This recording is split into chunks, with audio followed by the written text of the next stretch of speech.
Welcome back, and now for all the news from the world of business and finance, Sidhant joins us for more. Sidhant, it's over to you. Well, thanks, Priyanka. Well, lots have been happening in the world of business. Earlier this week, we saw the visit of the World Bank president, and the markets were more or less on toes because of the Brexit effect. But let's take a look at the top lines. In a major step towards tackling the menace of black money, India and Cyprus complete negotiations on the bilateral tax treaty. Treaty provides for source-based taxation of capital gains on share sales. Cyprus is the major source of foreign fund flows into India. This will be a very effective steps to curb the cases of round-tripping of funds, where the funds were starting from, these undisclosed funds were starting from India and were coming back to India through Cyprus route or through Mauritius route. So this round-tripping of funds will be curbed by this signing of this agreement. Markets end the last day of the week in positive note on strong global cues. Sensex gains 145 points, Nifty gains 41 points. Oil marketing companies' shares gain.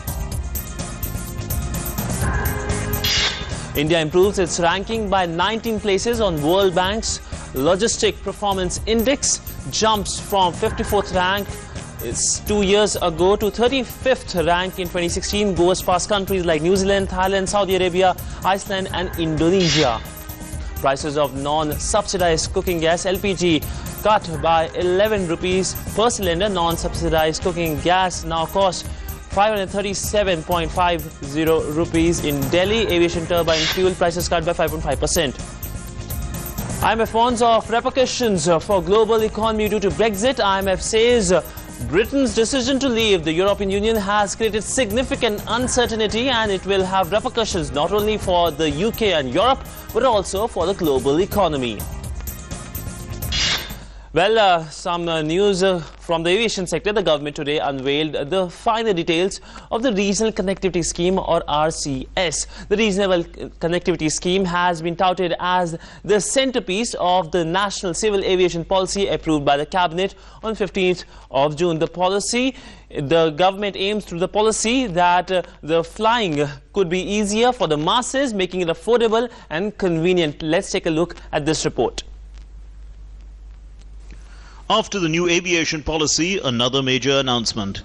Unveiling Regional Connectivity Scheme, government has capped passenger fares for flight journeys from unserved and underserved airports at Rs 2,500 for flying approximately 500 kilometers under the ambitious scheme to boost tourism and air network. The Regional Connectivity Scheme will be applicable on route length between 200 and 800 kilometers.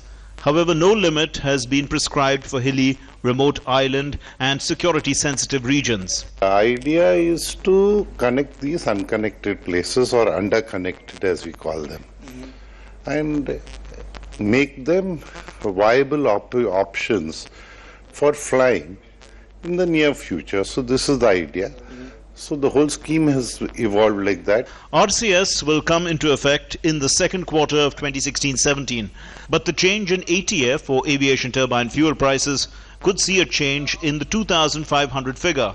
We started with an hour of flying. Now we have translated it into kilometers, because different types of aircrafts will take different types of things. Well, you can't have it like that, a loose end.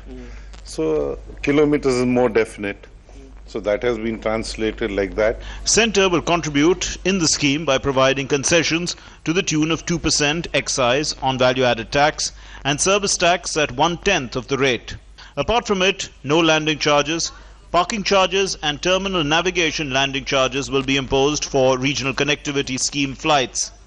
Onus on states to provide free security and fire service and other concessional utilities will be on them. The basic aim of the Regional Connectivity Scheme is to bring the aviation sector to the reach of the middle class. The government is targeting 90 airports and 35 million strong middle class in the country through the scheme, and the benefits are huge. For every 100 rupees spent in the aviation sector, the economy is boosted by 325 rupees. With camera person Sidhant, Sibal, DD News, New Delhi. Well, that was the report I filed earlier today. The policy was, it's a draft policy, it was announced today. Well, that's all in this edition. Back to you in the studio, Priyanka. Thanks, Sidhant, for getting us all that's made news in the world of business and finance. Time for another